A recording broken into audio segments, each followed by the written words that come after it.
Welcome to the I Get Better podcast with your hosts, Charlene Renee and Phaedra Smith, where we discuss topics related to life, love, mental, physical, and spiritual health, and how we can all get better together. Welcome to the I Get Better podcast with your host, Phaedra Smith. And I'm Charlene Renee. And today we'll be talking about I Get Better at Parenting. And we'll be talking today specifically about discipline.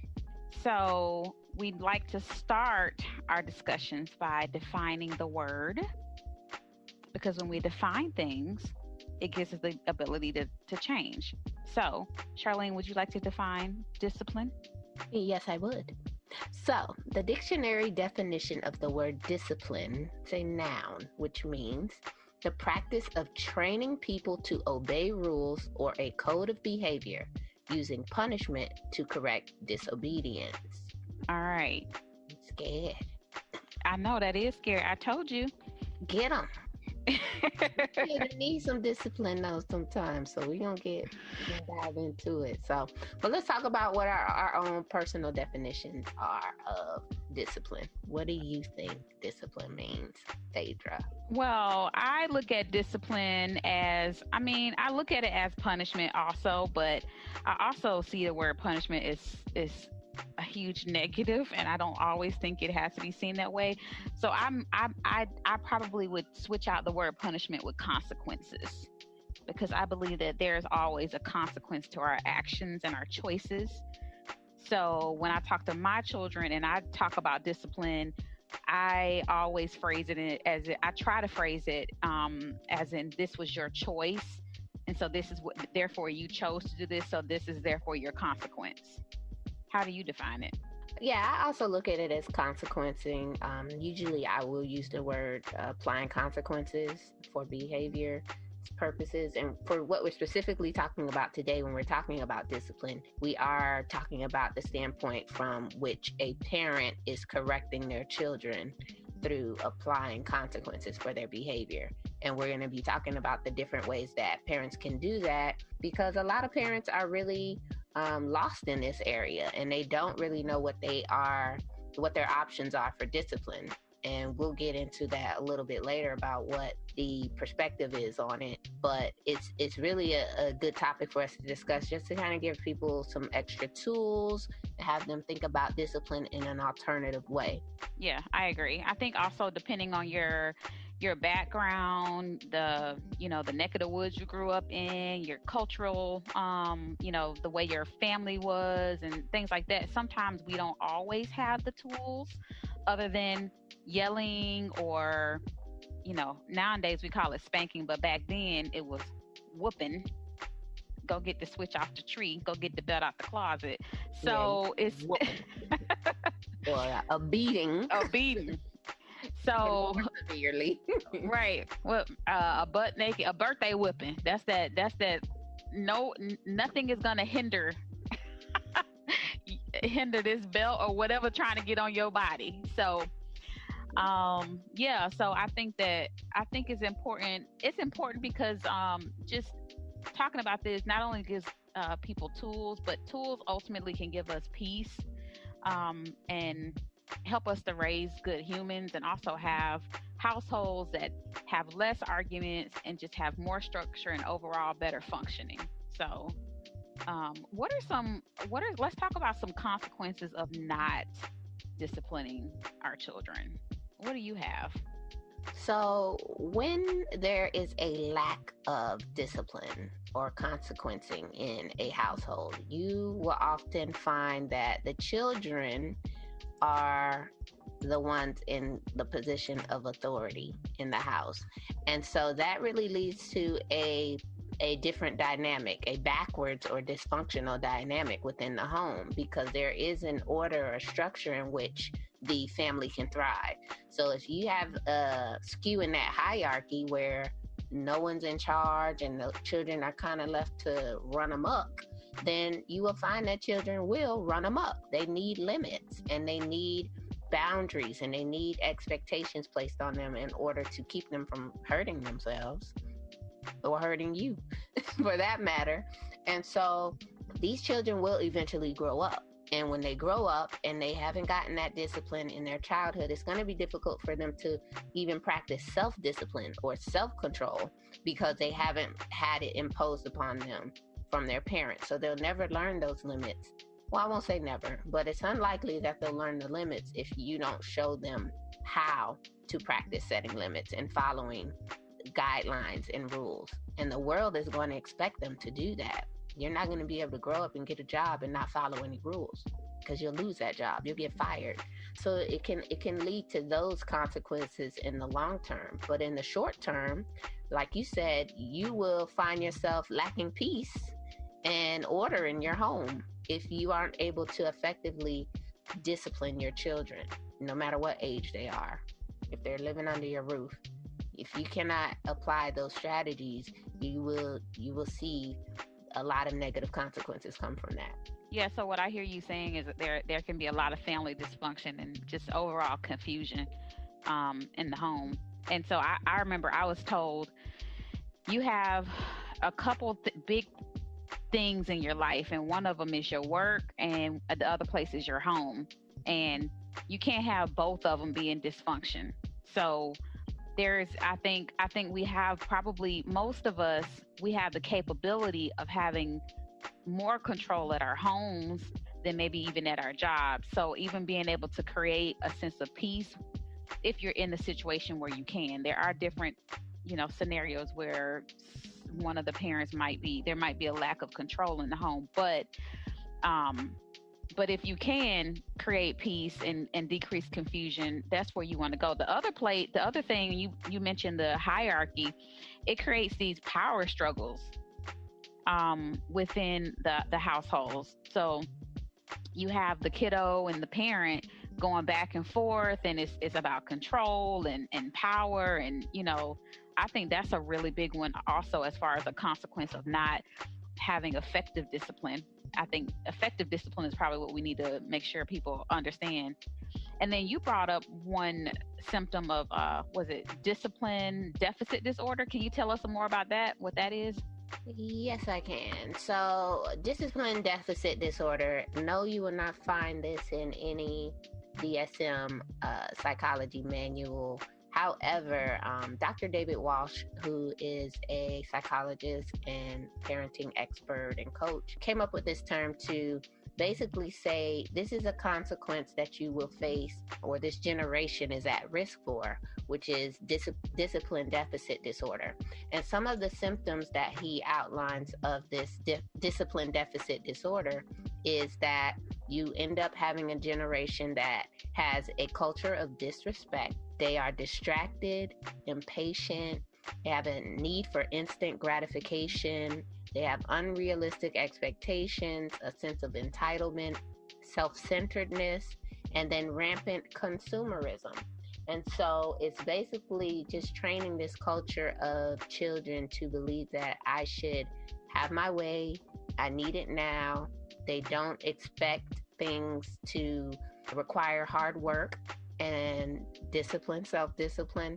And it's just kind of about me, and I'm entitled to everything. So I've seen this quite often with the new generation Z, or whatever they're called at this point, post-millennial generation, that there is quite a sense of entitlement and a lack of patience and need for instant gratification for things, which doesn't go hand in hand with the concept of discipline and order. Yeah, no, I completely agree.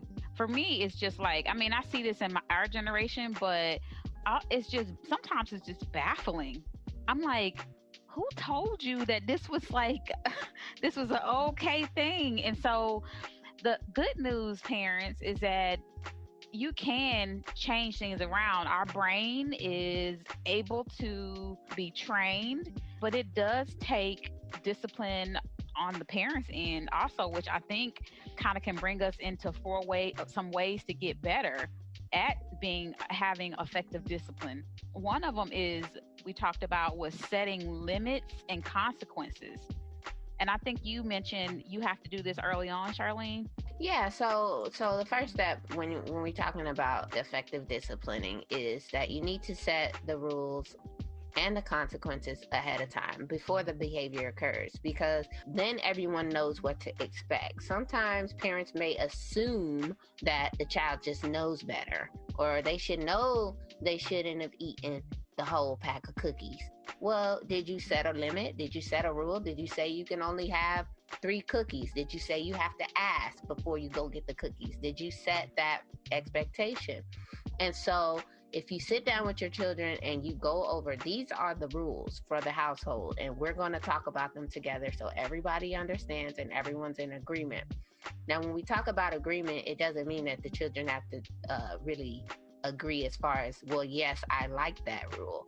No, it's an agreement of understanding of, this is what the rule is. I fully understand it. And let's talk about what's going to happen if this rule is broken.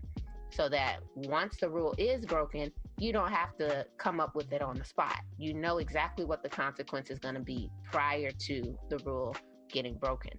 And then the next thing you want to do is, after you set the limit and the rule ahead of time and you talk about the consequences, you absolutely positively must enforce it consistently. Consistently means each and every time. And that's where a lot of the times the whole dynamic, the whole concept of discipline breaks down, is because a lot of parents fail to enforce the rule consistently. They may do it today, they don't do it tomorrow. They may do it next week, they might not do it the week after because they're tired, or they don't feel like it, or they forgot what it was. And so now the child's like, well, I might as well roll the dice on this because, they said I'm going to get in trouble, but they didn't make me get in trouble last time, so why not, Right. So now they're learning not to trust you. Mm-hmm. In addition to, hey, I might be able to get away with this just depending on the day. Right. And what about the households where there's multiple parents? So maybe it's mom and dad, mom and multiple guardians in the home. So that could be grandma living in the home. Right. So everyone needs to all of the adults or caregivers need to get on the same page about setting rules and enforcing them. Quite often you have like that good cop, bad cop dynamic, or there's one parent who's permissive and there's one parent who's more authoritative. And in certain houses that may work, there may be one who's responsible for enforcing the rules. And it may be mom saying, hey, when your dad gets home, I'm going to tell him what you did and let him handle it. That's okay, as long as you're all on the same page about what the rules are, what the limits are, and what the consequences will be. Now, if you have other family members where they may go to their house and they don't live in the house with you, that's going to be a little bit more difficult to navigate or enforce, because you can't always be there to make sure that the rule is enforced. So that kind of requires some conversations that you have with other parents, if the parents do not live with you and you're in a co-parenting situation, or grandparents or other relatives or other houses they may go to where the rules may not be the same because it's not your house. And so ultimately, you all as caregivers of these children should get on the same page about, what do you want the outcome to be? Maybe the bedtimes aren't the same. That's okay. But do we want to raise this child together collectively to become a successful member and productive member of society who's going to be able to have the skill of self-discipline in the future? Or do we want to raise this child into confusion and, I'm just going to roll the dice and see what I can get, because I can get away with it at this house, but I can't get away with it at home.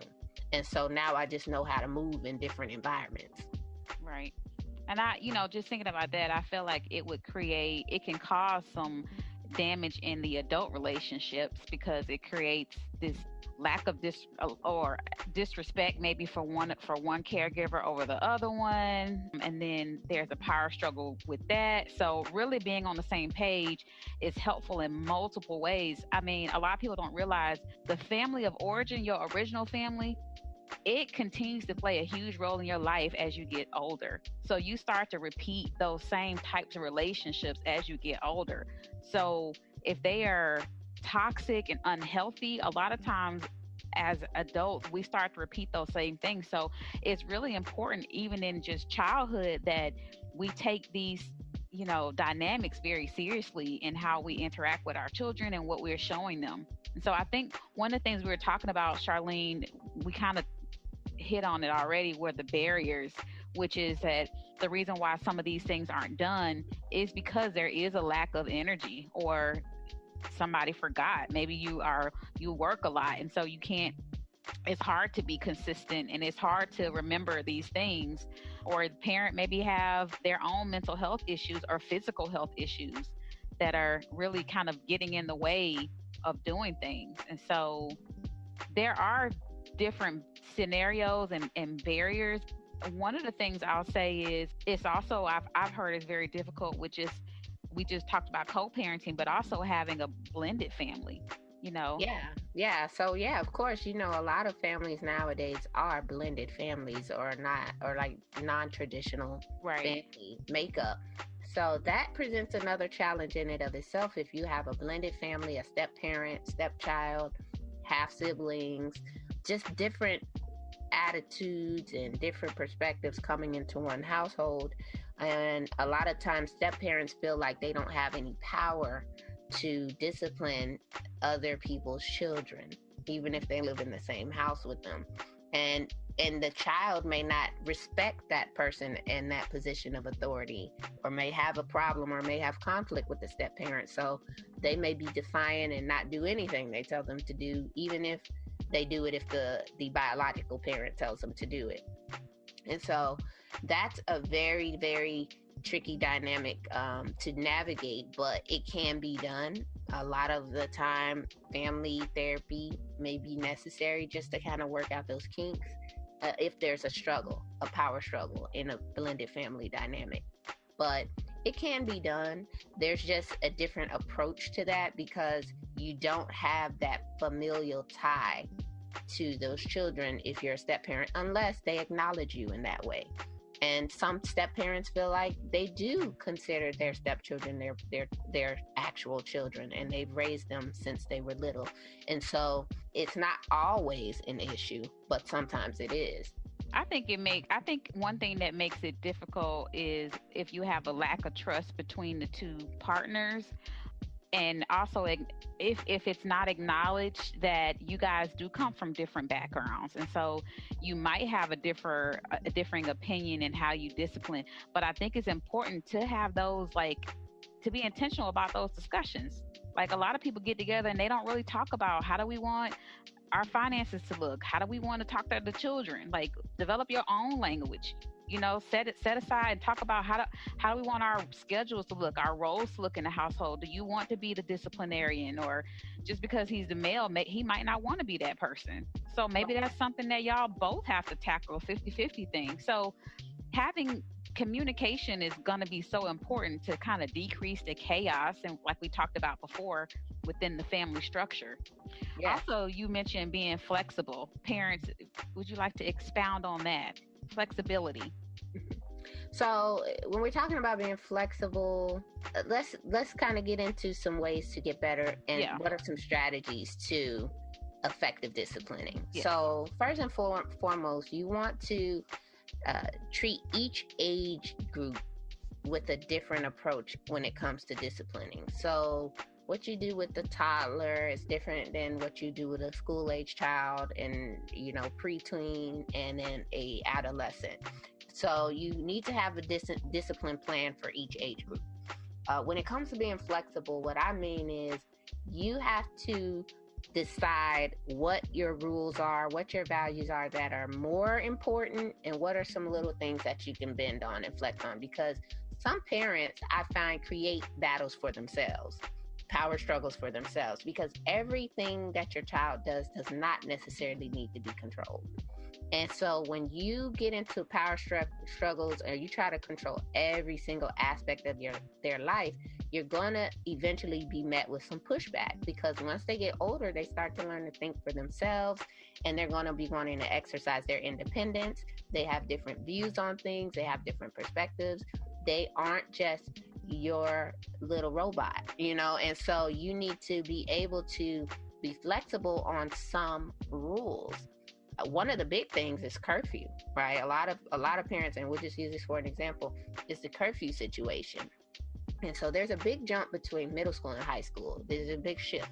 And so a lot of parents will kind of try to hold on to their little baby a little longer than they need to. And so they will try to enforce a rule that may have been appropriate when this child was 12, 13, and now they're 15, 16. And things have changed. And in order for the child to really grow and develop, you have to give them a little wiggle room. You have to give them a little rope, and like they said, give them a little rope and see if they hang themselves. But it's true. So being able to be flexible on your discipline when the child is getting older, bring them into the conversation. So we were talking about earlier. So what's a way to do that is asking the child, what do they think the consequence should be? Or what do they think the reward should be? Because that's one way to effectively discipline, and that's going through the reward system. So if you want to talk more about that, you can. But just to wrap up this thought, the discipline has to be appropriate for the crime, and it also has to be relevant to the child, because certain things you may think, oh, this is a good punishment, it doesn't faze them at all. And it may be something else totally opposite of what you're thinking that would have a greater impact on their behavior change. So you really need to know your child, and you need to have a discussion with them about, hey, what is something that they likely will be honest with you. What is something that would really bother you if I took it away? And then you'll know, okay, this is something that's going to hurt.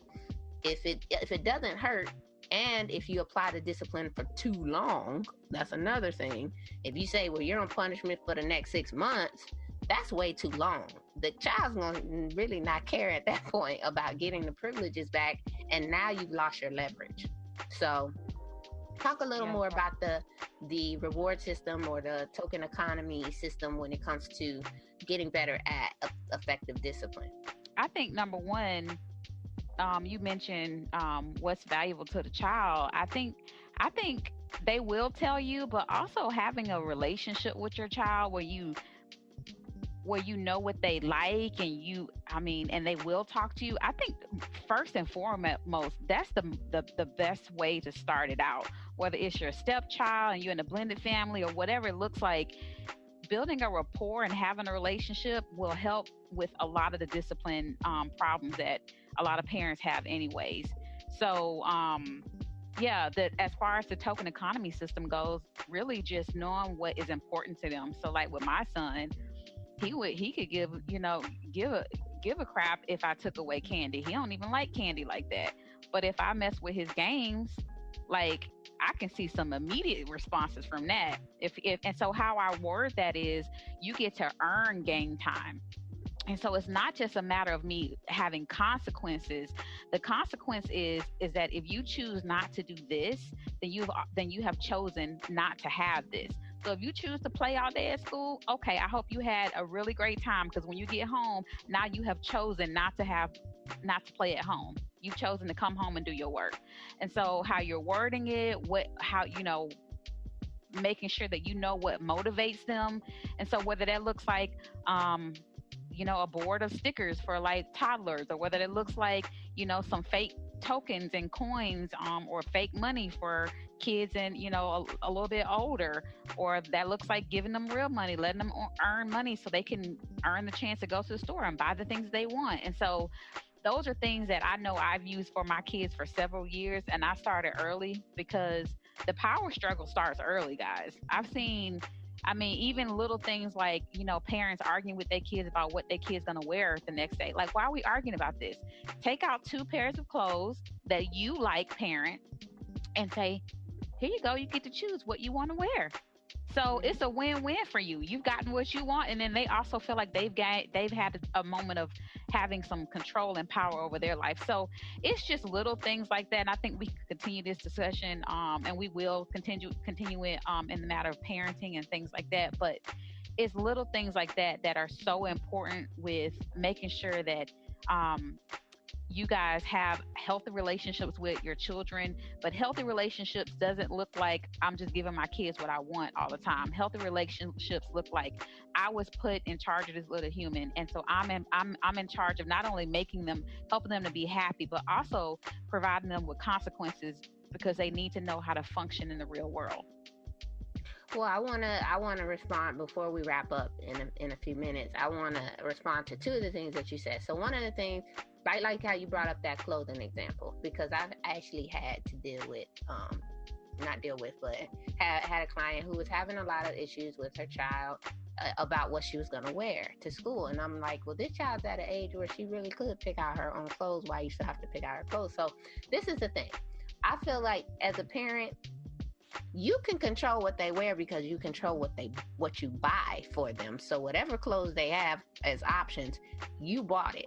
And so whatever's in their drawer, shirts, pants, skirts, shoes, whatever, socks, you paid for it. So we know you approve of those items. Now, how they put it together, leave it up to them. Don't get into a struggle about that, because they're trying to find their own identity at a certain age. So maybe you don't think the outfit looks good and maybe it doesn't match, but is it really harmful for them to pick their own clothes out and they don't match? Is it worth getting into an argument about every single day?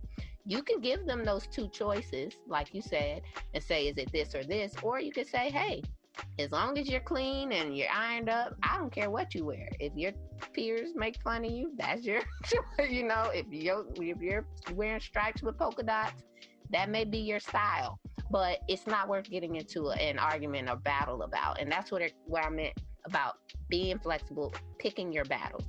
Now, the second thing you mentioned that is a really good point was building a relationship with your children and coming to know who they are and building a rapport with them.